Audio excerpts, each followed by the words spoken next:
Sitting next to me today is not only a normal Mustang Ecoboost. In fact, this one has the Ecoboost High Performance Package on it, and today I'm going to be bringing you a review of everything Ford has changed.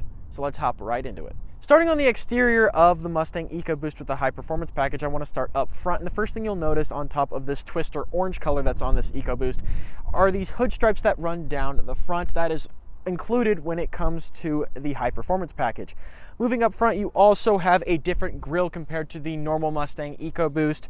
The normal Mustang Ecoboost has a centered Mustang logo with more of a hexagon style grille. This has straight lines going across and the Ecoboost logo, or the Mustang logo, off to the right. You also get a more aggressive front splitter up front on the Ecoboost with the High Performance Package as well. Moving over here to the side, you get these new 19-inch machine-faced aluminum wheels with black pockets. I think they look pretty aggressive. My car personally is a 2018 Performance Package, so things are a little different. You get the spoiler, it looks more like a Mustang GT Performance, but I really do like these rims. You also get a High Performance 2.3 liter badge here on the side as well, with these carbonized gray metallic mirror caps. This one, of course, is a convertible model. I'm not the biggest fan of convertible Mustangs, but I do think when the top is finally down, they do look pretty good. Now, what sucks about this being a convertible and not the fastback is that on the fastback version of the High Performance Package, you do get a deck lid spoiler. With the convertible, you do not. And something you will notice on convertible Mustangs and not fastback Mustangs is that usually on the fastback, the third brake light is integrated into the rear window of the Mustang. This one has to be integrated into the trunk lid, which kind of sucks. I think it kind of takes away from the clean look of the Mustang, but that's fine. You also get a different Mustang logo on the rear that comes with the High Performance Package as well. Something I did forget to talk about up front is the fact that it does have heavy-duty front springs and chassis tuning that Ford has added that comes with the High Performance Package of the Mustang. You also get active valve performance exhaust when it comes to getting the High Performance Pack of the Mustang, and you have 4 modes. You have quiet, normal, sport, and track, and you also get quad tip exhaust, which does make the Ecoboost look a little more aggressive. And I did notice something about the normal Ecoboosts that you will notice is that they don't have that rear diffuser aggressive look that the Mustang GT has. This does, which I do really enjoy. Anyways, let's play that exhaust for you. That way you can get a taste of what it sounds like.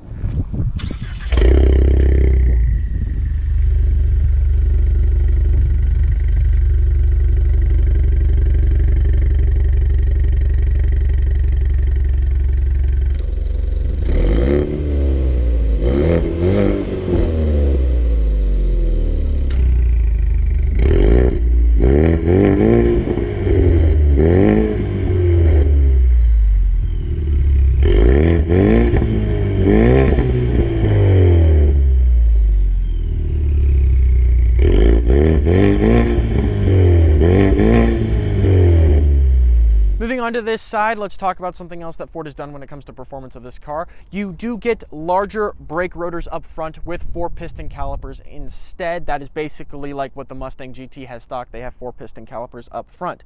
Another thing I forgot to mention up front under the hood is the fact that this has a larger radiator for improved cooling performance as well. And we can go ahead and open up the hood. You can talk about that 2.3 liter inline 4. Gotta love it being a convertible. Easy access. Something Ford did not add was hood struts,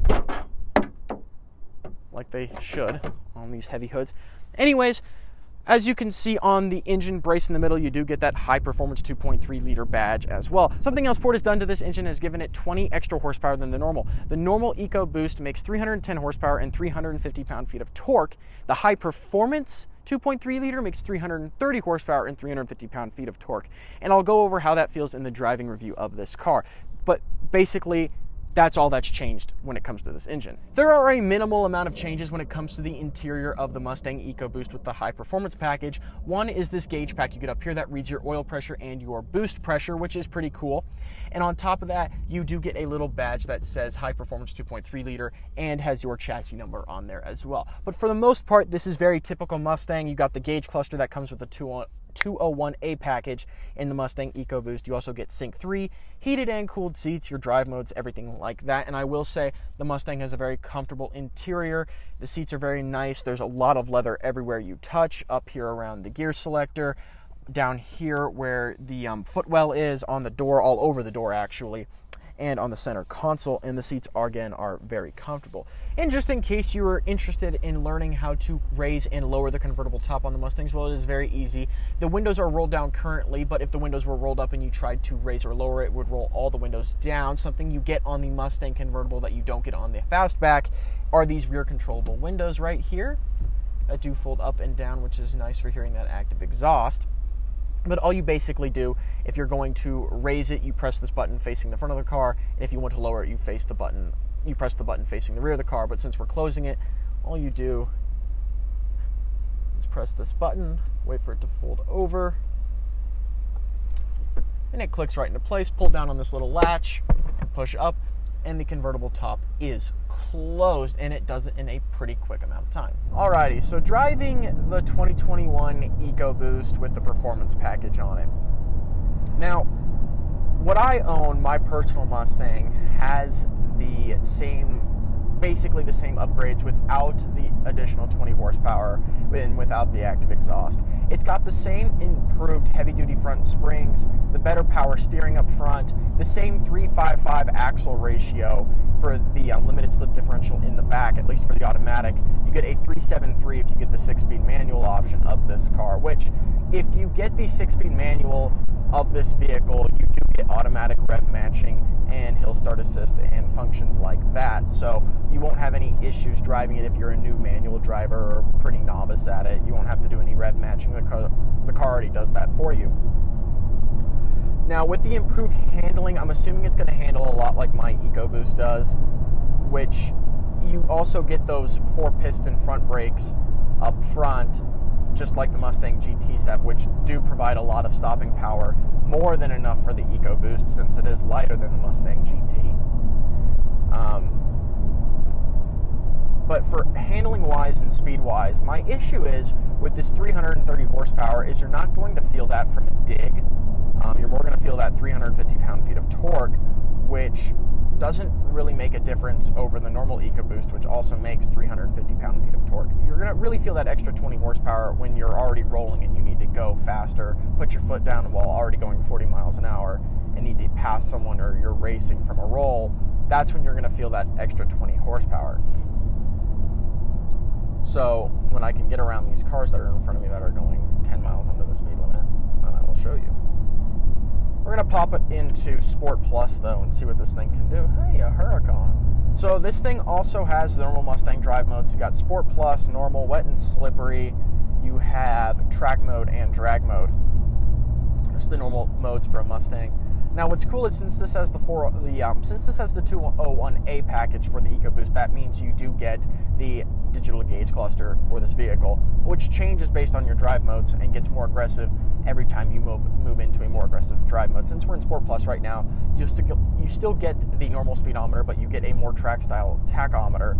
Once you go up into track or drag strip mode, you do get just the tachometer with just a little digital readout for the speedo. You don't get an electronically analog looking one, and it's very focused on your tach rather than your speedometer. Now that we're up to speed, going around corners with this thing in its sportiest steering mode, and with the heavy-duty front springs. That was a snake.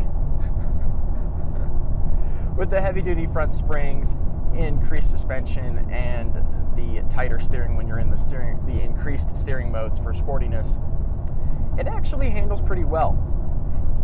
Now, other than the 20 horsepower boost and the active exhaust, when it comes to the old performance package for the Ecoboost that was discontinued in 2019, this actually doesn't feel that different to handle with. It feels much the same. And that's not necessarily a bad thing, because the old performance package for the Ecoboost, though it gave it a better look. I think the rims for the old performance pack and the wing that you got, which was the same wing on the GT Performance, was much better looking than what the new performance pack for the Ecoboost gets you. And Ford kind of makes it very apparent that you're driving an Ecoboost with the performance pack now by giving you a different front grille, different badges on the side of the vehicle, and slapping a big high-performance 2.3-liter badge on the side as well. But as for handling, I would say it's very much like the old Ecoboost Performance Package from 2019, which means it handles pretty well. And as for stopping power, you slow down. and it also has great amounts of stopping power. Now this goes for if you get an automatic Ecoboost or an automatic GT. I do like the 10-speed transmission. I'm curious what this would feel like with a manual transmission with the rev matching, but this 10-speed is pretty great. It's decently quick, and you know, it shifts at a proper time. It's not like it's short shifting or shifting too late. You do get a good amount of performance out of this transmission as well. But I am curious as to see how the 6-speed manual would operate in this vehicle. Again, the handling is good. No problems there. But like I said, when it comes to that 330 horsepower, I'm not really feeling that extra 20 horsepower out of this engine from the standard 310. And you're not really going to in a normal driving situation, since torque is not changed at all, which kind of sucks, but you know, that's life. Now when it comes to speed, I know a lot of people are interested in knowing whether the Ecoboost is actually worth getting as a sports car, and from personal experience and driving this vehicle, I will say the Ecoboost is decently fast for what it is. I mean, it is a 4-cylinder, but there's caveats with that. That 4-cylinder makes the car lighter and makes that 310 horsepower feel very quick. The car's already as light as it is, being around 3,300 pounds. And yes, you don't get that amazing sound, but the active exhaust in this Ecoboost is actually pretty good, and it kind of makes up for the fact that the Ecoboost can be kind of muted at times. So the active exhaust included with the high performance package, I think it's a benefit, honestly. And you have 4 exhaust modes, like I said before. You have quiet, normal, sport, plus, and track. And honestly, since this is the convertible, you have those 2 windows you can roll down in the back, and you can roll those down and just listen to that active exhaust. Of course, it's not going to sound as good as a Mustang GT will. Now, when it comes to how they sound, I would say that sport and track, there's not much of a difference between sport and track. But when you go from normal to sport or quiet to normal, you will definitely be able to see and notice a difference. But overall, it's a great handling car. I've always liked how the Ecoboosts have felt. I don't think they're down on power at all, and I think it's a decently priced alternative to having a Mustang GT. My only problem with this thing is actually the price. Now, new, and this is without any dealer markups or anything like that, this is $49,000. It's actually more closer to $50,000. It's high in the 49s. And to me, a Mustang GT with a black accent package and the 401A package on it in any color you want is still going to run you less than $50,000. Yes, if you go for the performance package on the Mustang GT, you're going to be spending a little over $50,000. But I think this being priced at high 49 is kind of like a push away for me, because you can get a Mustang GT with active exhaust, and you can get a Mustang GT with the black accent package or the Cali Special, and the 401A package, which adds all these nice features like the digital gauge cluster and the premium leather in here. You can get that for less than $50,000. So this being kind of priced at $49,000, it would take a special kind of person who likes the Ecoboost more than the GT to want to get this, and I don't know who likes an Ecoboost over a GT. Granted, it is this expensive because this is also the convertible model, which adds about $5,000 on top of that. So if this was the coupe, you'd more like be paying $45,000, but still, $45,000, a GT premium without any options on it is $40,000. So to me, it's just kind of a no-brainer to go with the GT, even at that price point, which kind of makes the Ecoboost Performance Pack kind of, you got to ask yourself, why am I buying this when I could buy a Mustang GT Premium, still put the 401A package on it for less than $45,000, have 460 horsepower and 420 pound-feet of torque? So you have to kind of make that decision. I guess if you want to save on gas, then get the Ecoboost High Performance Pack. But if you don't care, just spring for the Mustang GT. That's my only thing with the price of this thing. If it wasn't priced in the mid to high 40s, then it would make a little more sense. But even then, you can go with a base Mustang GT and stick the 301A package on it and get, still a decent amount of tech. But overall, it's a great driving car. The price just doesn't make a lot of sense to me. All right, I hope you guys enjoyed the review. Now, if you don't mind me, I'm going to go have a midlife crisis.